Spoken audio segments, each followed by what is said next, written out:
नमस्कार मित्रमैत्रिणींनो, श्री स्वामी समर्थ. पुस्तकांची दुनिया या आपल्या कथाकथनाच्या यूट्यूब चॅनलवर मी सौ पूनम सोमनाथ पाटील आपले अगदी मनापासून सहर्ष स्वागत करते.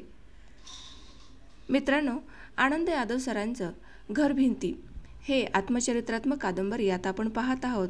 या कादंबरीच्या पुढील भागाला सुरुवात करण्यापूर्वी एक नम्र विनंती, ती म्हणजे आपल्या चॅनलला लाईक करा, शेअर करा व सबस्क्राईब करा. आणि हो, तुमची अनमोल अशी मते मला कमेंटमध्ये सांगायला अजिबात विसरू नका. तर चला मग कादंबरी वाचनाला सुरुवात करूयात.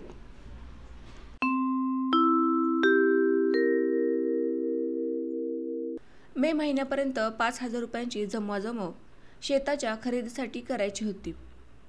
घरात तर माझ्याकडं काही शिल्लक नव्हतं.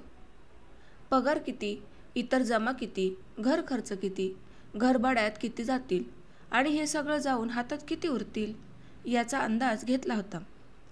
उरणारी रक्कम फारच थोडी होती, म्हणून मला निदान 2,500-1,000 तरी इकडनं तिकडनं उभे करावे लागणार होते. मामाला 2 वर्षांपूर्वी चक्कीचं सामान घ्यायला म्हणून मी 1,500 रुपये दिले होते. वर्षा 1.5 वर्षात सगळं चुकतं करतो.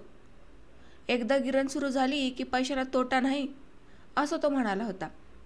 पण 2 वर्ष झाले तरी पैसा परत मिळाला नाही. मध्येच एकदा सहज सुचवलं होतं, पण काही बाई कारण सांगितली होती. मी गप्प बसलो.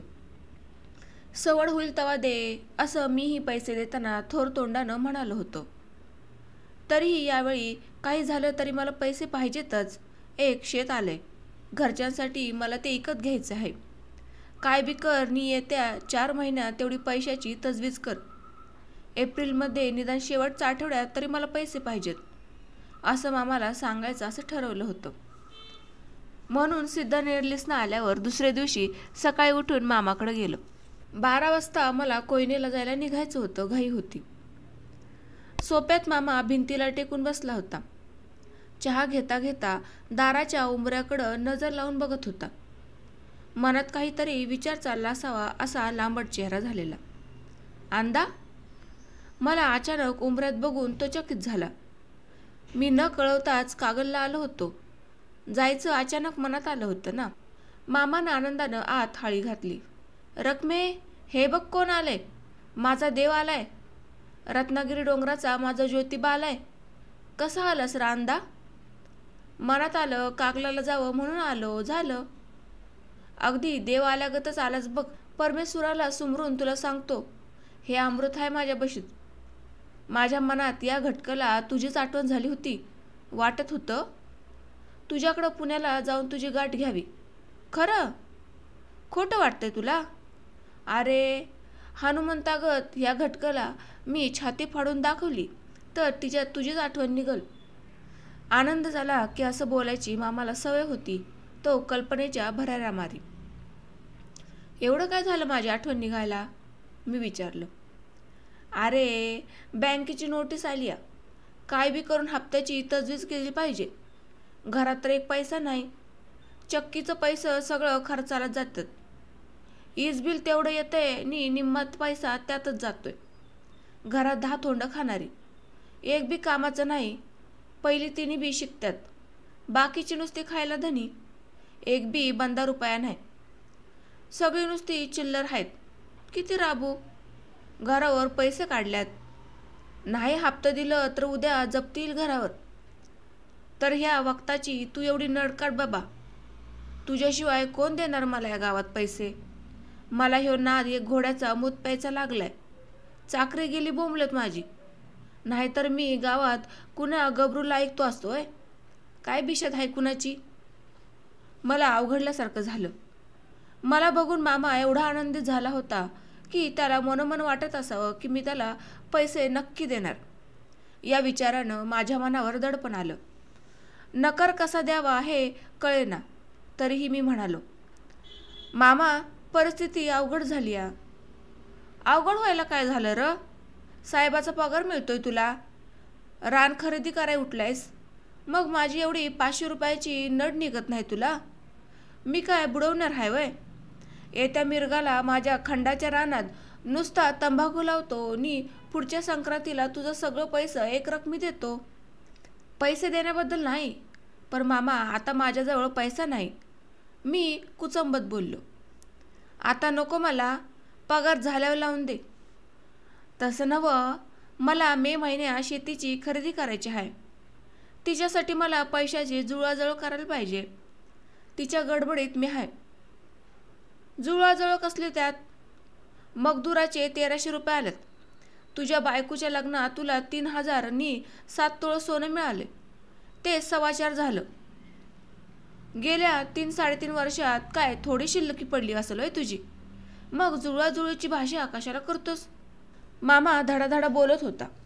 त्याला वाटत होतं की मी 3000 आणि 6 तोळ सोनं यासाठी स्मिताशी लग्न केलं आणि ते थोरल्या मामाकडं मिळणार नाही म्हणून अक्काताईला नाकारलं. मामांना असा अर्थ काढायला आईही काहीशी कारणीभूत होती. माझ्या दादाची लेक जर माझ्या घरात सून म्हणून आली असती तर मला सुख मिळालं असतं. भाड्यानं पैशाला आणि सोन्याला फशी पडून दुसरी संग लगीन केलं असं मामाजवळ ती बोलली होती. मामाच्या या बोलण्याचा मला मनोमन प्रथम राग आला. माझ्या मी पैशाचं काही करीन, ह्यानं त्या पैशाचा हिशोब ठेवण्याची गरज काय, असं मामा बोलतानाच मला वाटू लागलं. पण मी तो राग आवरला.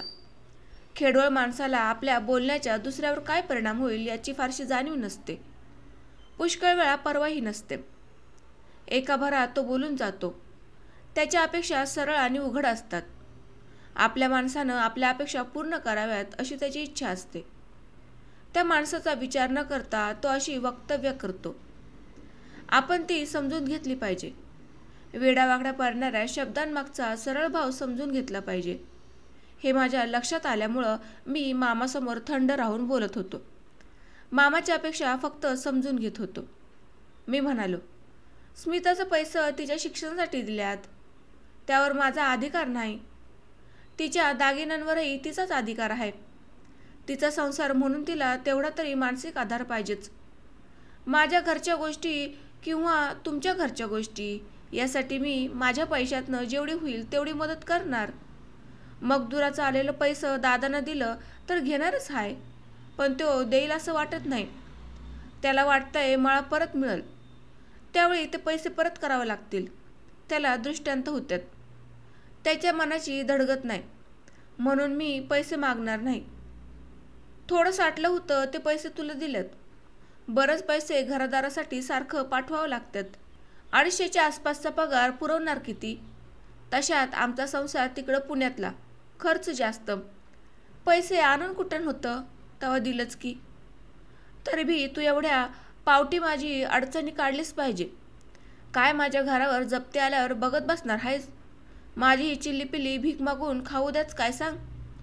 माझी अडचण समजून घे मामा. मी तरी कुठं आणून पैसे?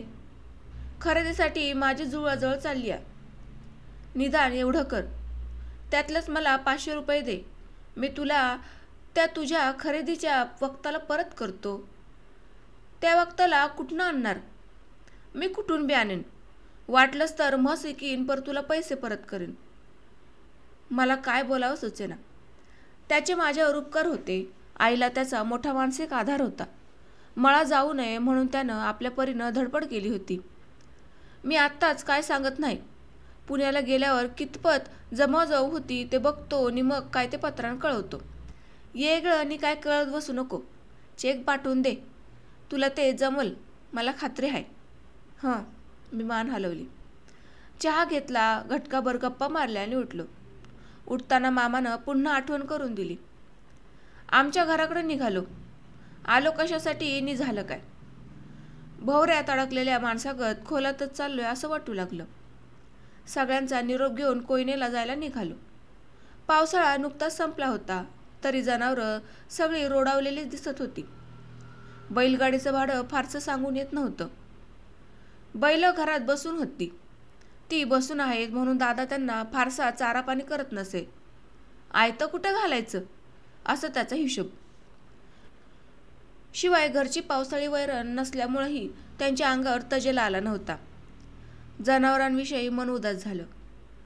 2 दिवस स्मिताच्या आणि बाळाच्या संगतीत आनंदात मजेत घालवावेत म्हणून पुण्याहून बाहेर पडलो होतो. पण कोयलीत गेलो तरी गावाकडचेच विचार मनात घोंगत होते. धोंडूबाईचं काय होणार? मामाची अडचण कशी निभावून न्यायची? एप्रिल अखेरपर्यंत पैसे जमले नाही तर आलेलं शेत जाणार की काय? जनावरांचं काय करायचं? मन चिंतेनं पार बुडून गेलं. एवढा सुंदर कोयनेचा हिरवागार गच्च निसर्ग, सूर्यकिरणात चमकणारा धरणाचा प्रचंड जलाशय, तांबड गुलाबी माती, गमतीची वळणं घेतलेले रस्ते, झाडाझुडपांच्या आडच्या घरवस्त्या, हे सगळं मन भुलून टाकणारं. पण मला यात जराही रस वाटेना. कसा बसा एक दिवस तिथं काढला. मान न धरलेल्या गुबगुबीत बाळाला 2दा-3दा घेऊन घटका बसलो आणि परत पुण्याला आलो. शांतपणे 8 दिवस जाऊ दिले. आमच्या आणि मामाच्या अशा दोन्ही घरी सविस्तर पत्र लिहिली. पत्रातून आमच्या घरी सर्वांना सांगितलं, मे महिन्यात शेताची खरेदी करायची आहे. त्यासाठी मलाच एकट्याला सगळी रक्कम उभी करावी लागणार आहे. तेव्हा येत्या 4-5 महिन्यात घराकडं मी एकही पैसा पाठवू शकणार नाही. सगळ्यांनी कसून आणि एक दिवसही खडा न करता कामाला जात राहा. दादानं सुद्धा हातपाय गाळून गळ्यात घेऊन घरात बसू नये. नुसतं बसून खाऊन राजे महाराजांनाही आपलं संस्थान गमवावे लागले. तेव्हा दादानं आता कसं बी करून कामाला जावं. रोजगाराचं कमीपणा मानू नये. पांडवांना सुद्धा वनवास आला होता. कुठेही पोटासाठी कोणतंही काम करण्याला कमीपणा नाही. महार, मांग, चांभार, ढोर, भंगी यांना लाजीरवाणी कामं पोटासाठीच करावी लागतात. तशी तरी आपल्या वाट्याला येत नाहीत हे आपलं नशीब. शिवानं बैलभाडं जास्तीत जास्त मिळवण्याचा प्रयत्न केला पाहिजे. त्यानं रोज पहाटे उठून बैलांना वैरण घालून बैल कामासाठी तयार केली पाहिजेत. दिस उगवायला कामावर बैल घेऊन हजर राहिलं पाहिजे. तरच त्याला बैलभाडं येईल. नाहीतर बैल फुकट पोसायची पाळी येईल. घरात आता नुसती 2 बैल, 1 गाभणी म्हैस आणि शेळी अशी 4 जनावरं ठेवा. बाकीची सगळी जनावरं झटाझटा विकून टाका. आरती परती विकली तरी चालतील, पण त्यांना आता फुकट पोसत बसू नका. त्या जनावरांच्या विक्रीतून जो पैसा येईल त्या पैशातनंच घर परपंचाला खर्च चालवा. तंबाखू काळजीनं विका. येईल तो पैसा बँकेत ठेवा. तंबाखू केवढ्याला विकली ते मला कळवा. सगळ्यांनी नेट लावून काम केलेच तरच शेती विकत घेता येईल एवढं लक्षात ठेवू द्या. सगळ्यांनी असंच वागा म्हणजे झालं. मामाला लिहिलं. इकडं आल्यावर मी पैशाच्या जमवाजमवीचा अंदाज घेतला. मला शेतीसाठी पैसा जमवायला खूपच त्रास पडणार आहे असं दिसते. तो उभा राहिला नाही तर शेत हातचं जाणार आहे याचीही भीती वाटते. कुळ परंपरेनं मळा आमच्या घरात चालत आलाय. तो आता एकाएकी गेल्यामुळं घरदार अंतराळी फेकून दिल्यासारखं होईल. त्याच्यासाठी मला शेत विकत घेणं आवश्यक आहे. खरं तर या बाबतीत तुम्हीच मला मदत केली पाहिजे. तुमच्याकडं असलेले माझे 1,500 रुपये परत दिले पाहिजेत. पण तुम्हीही पैशाकडून संकटात सापडलेले आहात याची पर्वा घरी येऊन गेलो तेव्हा कल्पना आली. म्हणून मी ते आत्ताच मागत नाही. तूर्त माझी हीच मदत समजावी. याशिवाय मला आणखी 500 रुपये देता येणे अशक्य आहे. तुमची तुम्ही काही तरतूद करावी ही कळकळीची विनंती. कृपया गैरसमज करून घेऊ नये. 8 दिवसात या पत्राला उत्तर आलं. बाळकडून मामानं तावातावानं पत्र लिहून घेतलं होतं. तुम्ही शिकलेली माणसं लय शहाणी असता. गुळमट बोलून अडाणी माणसाचा घात करता. मळा जाऊन तुमचं जसं झालं तसं मामाचं वाटोळं झालेलं बघावं असं तुमच्या मनात आहे. पण मी काय रत्नू जाकात्यासारखा घरात शेपूट घालून बसणारा नाही. उद्या इकायची ती आताच माझी गाभणी म्हस इकून मी बँकेचं तटलेला हप्ता भागवणार आहे. तुम्ही मदत केली असती तर माझ्या पोराबाळांच्या तोंडात दुधाची धार पडली असती. पर ती त्यांच्या नशिबात नाही असं दिसते. मामाकडनं अशा प्रकारचं पत्र येईल याची मला कल्पना होती. त्याच्या रागाचा अनुभव आईशी भांडताना अनेक वेळा आला होता. गप्प बसलो. मला खात्री होती की मामाला काहीतरी करून 500 रुपये आता दिले आणि मे मध्ये परत करायला सांगितले तर त्याच्याकडनं प्रत्यक्षात तसं होणार नाही आणि शेत घेणं तर मला सर्वात निकडीचं वाटत होतं. पैशाच्या जुळवाजुळीत माझे दिवस चालले. स्मिता बाळाला घेऊन फेब्रुवारीच्या पहिल्या आठवड्यात आली. तिनं SYBAचा परीक्षेचा फॉर्म भरला होता. आता ती घरी बसून अभ्यास करणार होती. कोयनेपेक्षा तो इथं नीटपणे होणार होता. महागाई आगीसारखी भडकत चालली होती. मळा तर गेलेला. विकतचं धान्य आणणं अशक्य होतं. म्हणून गेले 7-8 महिने कागलातल्या घराला रेशनचं कार्ड मिळावं म्हणून धडपडत होतो. जानेवारीत जाऊन संबंधित अधिकाऱ्यांना लागणारा कागद व दाखले सादर करून नवा अर्ज केला होता. आतापर्यंत आमचं घर शेतकरी या सदरात मोडत होतं, त्यामुळं रेशन मिळत नव्हतं. पण आता ते शरीर कष्ट करणारे रोजगारी या सदरात घालून घेतलं होतं नि रेशन कार्ड मिळवलं. कुळ कायद्यानंतर रीतसर कुळाला दिलेला हा विपरीत दणका होता. सोन्यासारखे कायदे केले, पण भरपूर पळवाटाही ठेवल्या. अज्ञानी असलेल्या कुळांना वाऱ्यावर सोडलं. सज्ञानांबरोबर पैसेवान मालकांबरोबर अनपड दुबळ्यांची कुस्ती लावून दिली नि तुझी नाहीतर मर म्हणून सांगितलं. एप्रिलमध्ये परीक्षा संपल्यानंतर मी वर्षभर घरात असलेली स्मिताची 4ही भावंडं कोयनेला निघून गेली. पुन्हा आम्ही दोघेच त्या घरात राहिलो. पुढच्या वर्षी अनेक कारणांमुळं कुणी पुण्याला येणार नव्हतं, त्यामुळं पुन्हा मला 100 रुपये भाडं भरावं लागणार होतं. मला सुट्टी लागली होती. स्मिताची परीक्षा संपली होती. स्वातीच्या संगतीत दिवस छान चालले होते. पोर मोठी खेळकर झाली होती. कारणापुरतीच रडे. दूध प्यायली की पुन्हा खेळ खेळू लागे, पुन्हा पिता पिता झोपून जाई. शेताच्या पैशाची रक्कम तयार होत नव्हती. एप्रिल संपला होता. मेमध्ये खरेदी खत करायचं कबूल केलं होतं. अजून 1,500 कमी पडत होते. मनाला सारखी चुटपुट लागून राहिली की मामानं तेवढे दिलेले पैसे परत केले असते तर बरं झालं असतं. पुण्यात आल्यावर अनेक नवे मित्र झाले होते. त्यात इतर कॉलेजचे प्राध्यापक होते, गुरुजन होते, तसे माझ्या कॉलेजचे प्राध्यापकही मित्र होते. वर्गबंधू होते. शहरातले साहित्यिक होते. ज्यांच्याकडं उसने पैसे मागावेत असं वाटलं त्यांच्याकडं मागितले, पण फारसा प्रतिसाद मिळत नव्हता. स्पष्ट नकारही मिळत नव्हता. बघतो, पगार झाल्यावर बघू, 8 दिवसांनी या, अशी भाषा होती. पुन्हा पुन्हा जाणं प्रशस्त वाटत नव्हतं. तरीही 1,500 गोळा केल्याशिवाय पर्याय नव्हता, म्हणून निर्लज्जपणे जात होतो. आर्थिक बाबतीत मदत करायला फारसं कुणी उत्साह दाखवत नाही असाच अनुभव पदरी पडला. स्मिताचा बहुतेक पैसा तिच्या शिक्षणासाठी आणि थोडा इतर कारणासाठी खर्च करून बसलो होतो. वास्तविक तो तशाच साबूत ठेवला असता तर बरं झालं असतं. काहीतरी करून आपल्या पगारातनं रेटलं असतं तर आज तिची रक्कम उपयोगाला पडली असती असं वाटू लागलं. आजचं मरण उद्यावर ढकलून बघावं म्हणून मी मेच्या शेवटच्या आठवड्यात खरेदी खत करून असं काहीतरी दुसरंच कारण देऊन घरी आणि रामपूरला कळवलं. चिकाटीनं उद्योगाला लागलो. मे संपत आला तरी जुळवाजुळव होईना. एक म्हण सारखी आठवत होती. सगळी सोंग आणता येतात पण पैशाचं सोंग आणता येत नाही. पदोपदी हे पटत होतं. मेच्या शेवटच्या आठवड्यात मला कागलला निघावं लागणार होतं. इतक्यात रामपूरहून पत्र आलं. शेताची मालकीण भागूबाई कुंभारीण, हिचा भाऊ म्हणजे शिवरुद्र कुंभार याचे चुलते फार आजारी आहेत. तेव्हा शेताची खरेदी नंतर कधीतरी करू, तूर्त नको. या पत्रानं मला अतिशय आनंद झाला. मी ताबडतोब त्यांना लिहिलं की आपण मुळीच चिंता करू नये. आपल्या चुलत्यांच्या प्रकृतीची नीट काळजी घ्यावी. त्यांना हॉस्पिटलमध्ये निपाणीला दाखल करावे. आवश्यक वाटले तर कळवावे, म्हणजे मी काही पैसे खर्चासाठी पाठवून देऊ शकेन. आपल्या सोयीनुसार आपण सवडीने खरेदी खत करू. मध्यमवर्गीय बारीकसारीक चतुरपणा हळूहळू मला जमू लागला होता.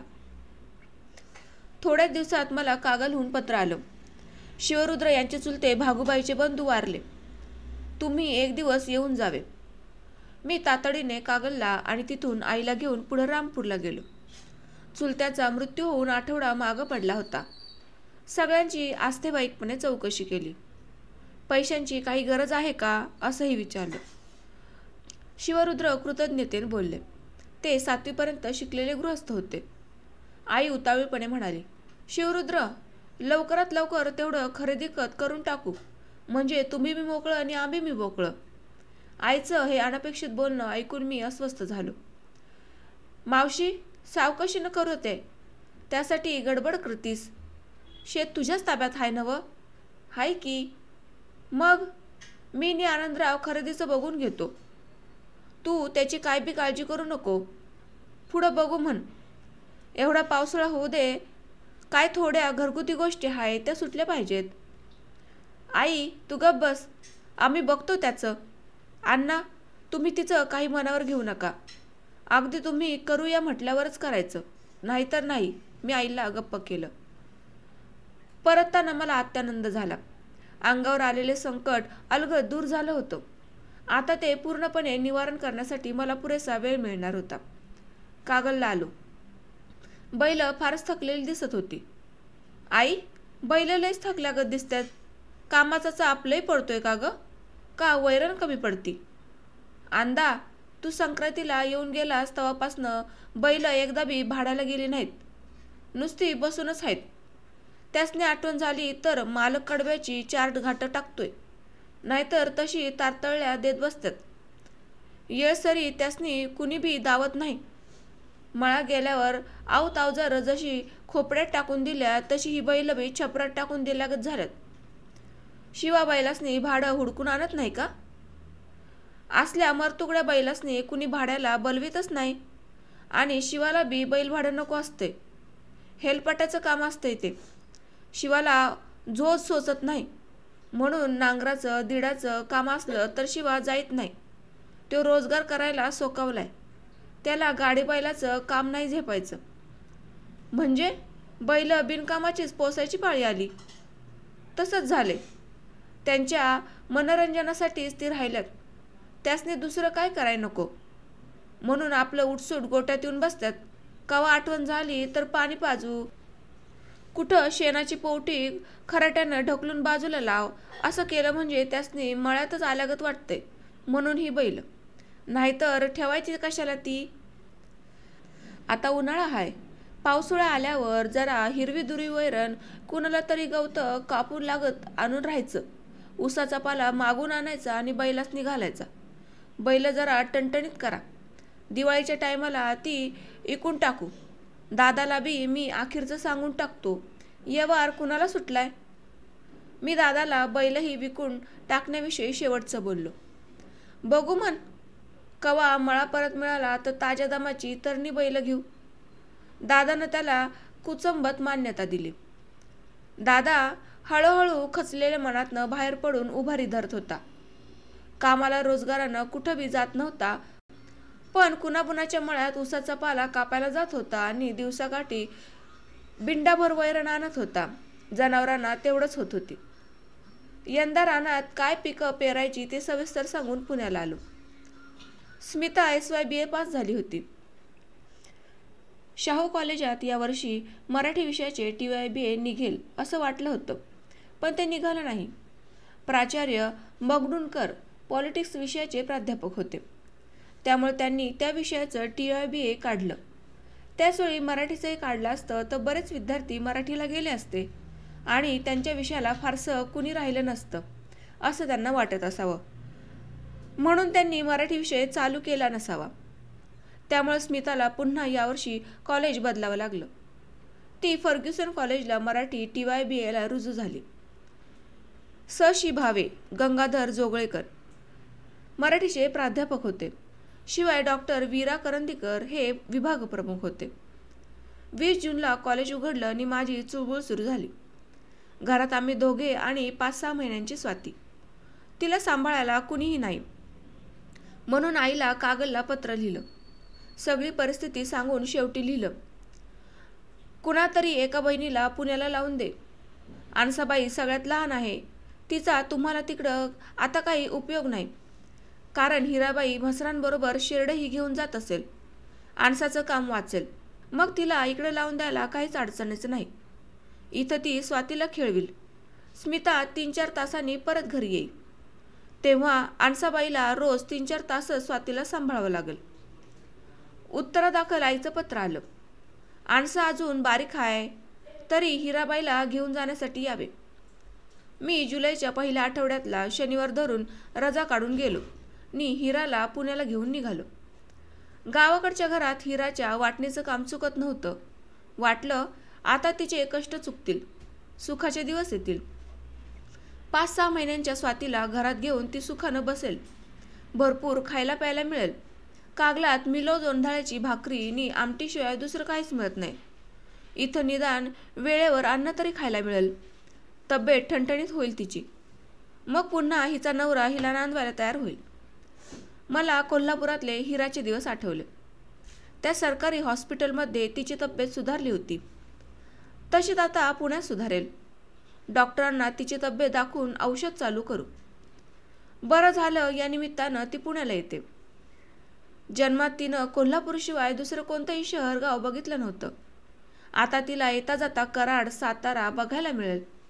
पुन्हा फिरून दाखवू. आसपासच्या देहू आळंदीला दिवाळीच्या सुट्टीत घेऊन जाऊ.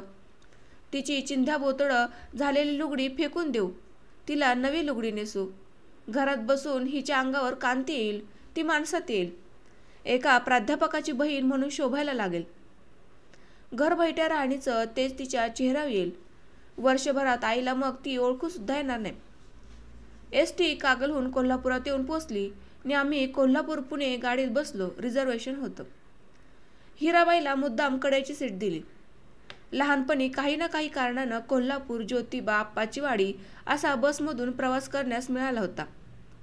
अर्धा पाऊण तासात हा प्रवास संपे आणि लगेच मला बसमधून उतरावं लागे. त्यावेळी वाटत असे हा प्रवास दिवसभर चालावा.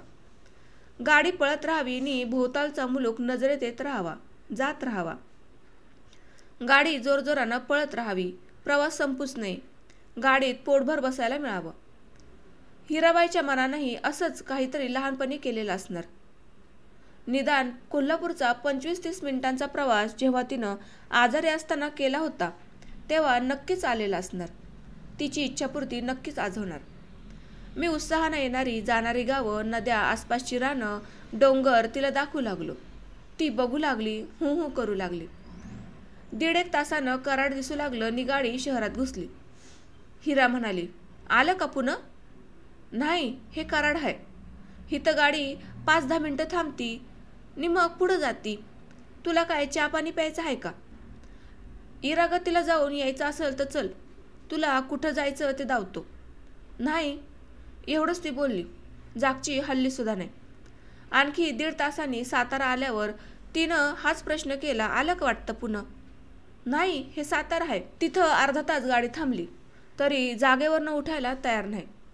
हॉटेलात चहा पाणी प्यायला चल म्हटलं तरी यायला तयार नाही. याच जागेवर निश्चल बसलेली. माझ्या लक्षात आलं की ती प्रवासाला खूप कंटाळली. म्हणून मी शेंगदाणे, फुटाणे, तिच्या आवडीची रसदार मोसंबी घेतली. ती प्रवासात हातात घेऊनच बसली. साताऱ्यानंतर अजून 3 तासांचा प्रवास होता. तिच्या प्रश्नाचा भडीमार माझ्यावर सुरू झाला. एकच प्रश्न ती मला शब्द फिरून किंवा दुसरे वापरून विचारू लागली, आलं का पुन्हा? कवा यायचं हे पुन्हा? लई लांब दिसतंय. कट्टाळा आलाय मला. लई लांब चालल्यागत वाटते. कागल किती लांब गेलं हे? एवढ्या लांब कशाला आलासा? कोल्हापुरात नोकरी बघा की. लई लांब आहे पुन्हा. असं तिचं बोलणं सुरू झालं.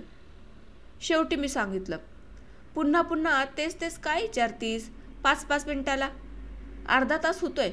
तास रात्रीला झाली की पुणे येते. गप बस, डोळे मिटून झोपून जा. तिला झोप कसली ती येत नव्हती. अंधारून आले. दिस बुडाला वाटतं.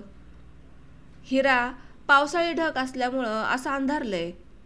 आताशा 5:30 वाजल्यात. अजून 1.5 तास प्रवास आहे. माणसाला माणूस दिसना झालं की पुणे येते. पुन्हा आलं की मी तुला सांगतो, मुकाट्यानं गप बस आता. तिनं मला जाम वैताग आणला. मी जरा दम दिल्यावर ती गप्प बसली. मग गप्प बसली.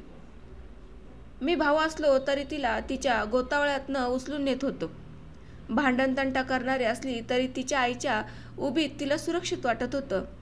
तिच्या गळ्यात कायमची म्हसरं शेरडं बांधलेली असली तरी तिला ती अति सहवासामुळं आपली वाटत होती. त्यांच्याशिवाय लांब लांब जाण्यात तिला चुकल्यागत वाटत होतं. तिचा फार मोठा मानसिक आधार असलेलं घर तिच्यापासनं भलतंच दूर चाललंय असं तिच्या मनात खोलवर धुसर जाणवत होतं. या सगळ्यापासनं कधी नव्हे इतकं आपण खूप लांब चाललोय या कल्पनेनं ती मनात भयभीत झाली होती. नोकरीनिमित्त आणि शिक्षणानिमित्त अनेक वर्ष सतत बाहेर असलेला मी, तिचा मोठा भाऊ असलो तरी गावाकडचे गावरान भाऊ तिला आपले खरे जवळचे असे वाटत होते. मी तिला मोसंब सोलून देऊन 1-2 फोडी देऊ लागलो. कोल्हापुरात आजारी असताना तिला मोसंबी फार आवडायची. पुण्यात आलो आणि दुसऱ्या दिवसापासून सगळे कामाला जुंपलो गेलो. जुलै महिना मोठ्या आनंदात गेला. गावाकडं नदीच्या कुरणात गवताचा लिलाव सुरू झाल्याचं मला पत्रातून कळताच मी 50 रुपयांची वाटणी ठेवण्यासाठीचे चेक पाठवून दिले. मनात होतं, म्हैस गाभणी आहे. व्यालावर तिला कुरणाचं हिरवं गवत मिळालं तर दूध भरपूर देईल नि रतिबाचे मनासारखे पैसे येतील. शिवाय बैलबी अतिशय रोडावली होती. त्यांनाही चाराचंदी देऊन धडधाकट करावीत आणि दिवाळी झाल्यावर विकून टाकावीत असाही इरादा होता. पीक पाण्यासंबंधी सारखी चौकशी पत्रातून करत होतो. कारण तंबाखूच्या बेवडात जोंधळा, तूर, मूग लावला होता. बारक्या पट्टीत भुईमूग लावला होता. पिकं चांगली यावीत म्हणून थोडं सल्फेट विकत घेऊन घातलं होतं. पिकं चांगली असल्यामुळं हे वर्ष सुखात जाईल असं वाटत होतं. ऑगस्टच्या पहिल्या आठवड्यात एके दिवशी संध्याकाळी हिराबाईला एकदम जोरकस उलट्या झाल्या. शौचाला आल्यासारखं झालं म्हणून कशीबशी जाऊन आली. पुन्हा परत आल्यावर उलट्या झाल्या. काहीतरी अपचन झालं असावं असं वाटल्यानं तिला गल्लीतल्या डॉक्टरांनी झोपेच्या गोळ्याने औषध दिले. पण दुसऱ्या दिवशी पहाटे तिला जोरदार उलट्या आणि ढाळ सुरू झाली. तिला चक्कर मारू लागली. कसंच होतंय म्हणून जमिनीवर पालथी पडू लागली. तिला इतक्या उलट्या झाल्या आणि इतके ढोळ झाले की तिच्या पोटात एवढं पाणी कुठून आलं असा आश्चर्यचकित नि भयभीत करणारा मला प्रश्न पडला. उलट्या आणि ढाळ थांबेनात म्हणून मी शेजारी राहणाऱ्या नानींना बोलावून आणलं. नानी म्हणाल्या, हिला ससूनमध्ये घेऊन जा. गल्लीतल्या डॉक्टरला दाखवण्यात अर्थ नाही. दरम्यान हिरा बेशुद्ध पडली, निस्पित झाली, डोळे पांढरे झाले. माझ्या काळजाचं पाणी झालं. 2 रिक्षा करून मी, नानी, स्मिता आणि 8-9 महिन्यांची स्वाती असे ससूनला गेलो. तिथं माझा कुणाशी परिचयही नव्हता. पण नानींनी पुढे होऊन चौकशी केली. त्यांचे 1-2 ससूनचे डॉक्टर ओळखीचे होते.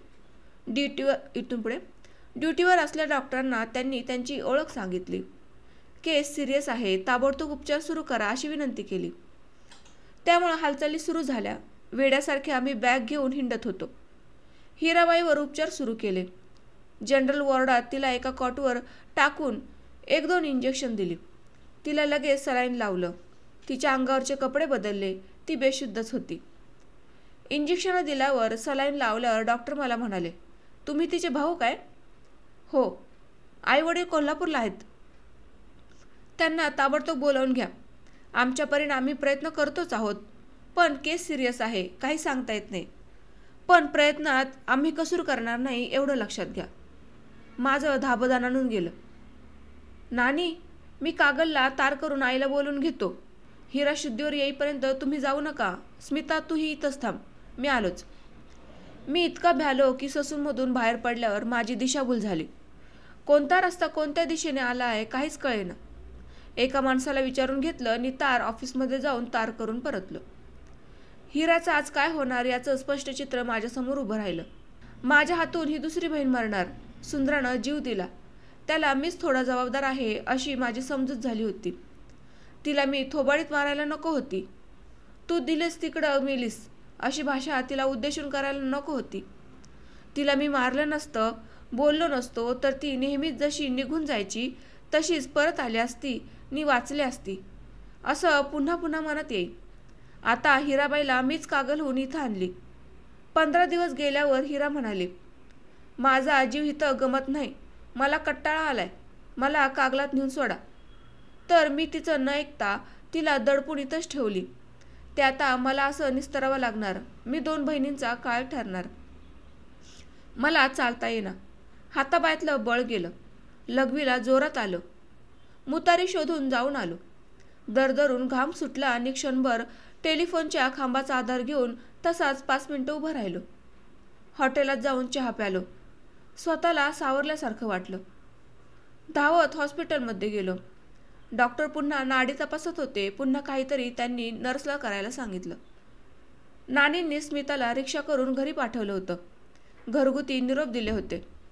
स्मिताला पुन्हा येऊ नका, घरीच बसा, इथं काही झालं तर मी कळवते किंवा भाऊजींना पाठवून देते म्हणून सांगितलं. नानी कॉटजवळ बसून राहिल्या आणि कॉरिडॉरमध्ये हातपाय गाळून सरळ जमिनीवर भिंतीचा आधार घेऊन मी बसलो. हिरा शुद्धीवर येण्याची वाट पाहू लागलो. कॉरिडॉरमधून पश्चिमेच्या दिशेने डॉक्टर अनिल गांधी कुणाशी तरी बोलत होते. काही चर्चा करत येताना दिसला. मला एकदमच प्रचंड धीर आला. माझा तो फार जवळचा मित्र होता. लांबूनच त्यानं मला निराधारपणे भिंतीकडेला बसलेलं पाहिलं होतं. त्याच्याकडं माझं लक्ष गेल्यावर मी कसाबसा उठून उभा राहिलो. तो पाहत होता. म्हणाला, अरे तू इथं कसं काय आला आहेस? मी त्याला सगळं सांगितलं. लगेच तो हिराबाईकडे आला. त्यानं स्वतंत्रपणे हिराची पुन्हा तपासणी केली.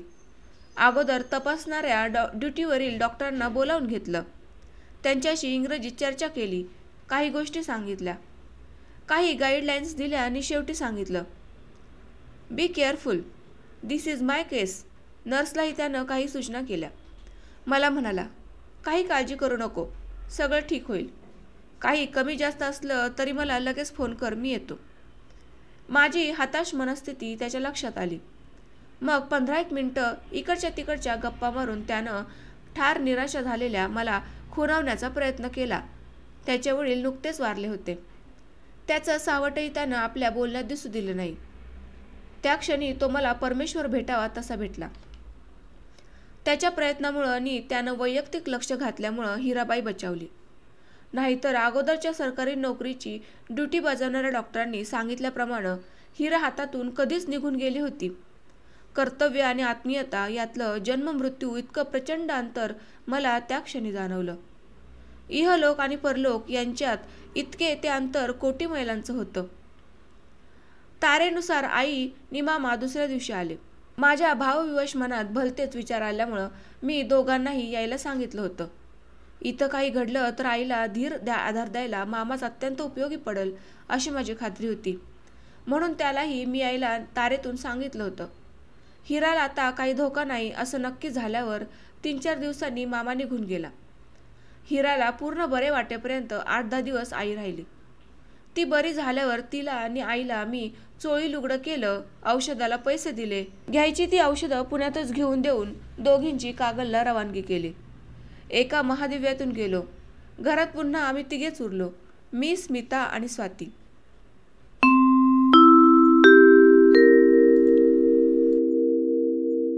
तर मित्रांनो, घरभिंती या आत्मचरित्रात्मक कादंबरीच्या आजच्या भागामध्ये मी आपला इथेच निरोप घेते. भेटूयात पुढील भागामध्ये. तोपर्यंत असंच प्रेम आणि असंच लोभ आपल्या चॅनलवर सतत असू द्यात. धन्यवाद.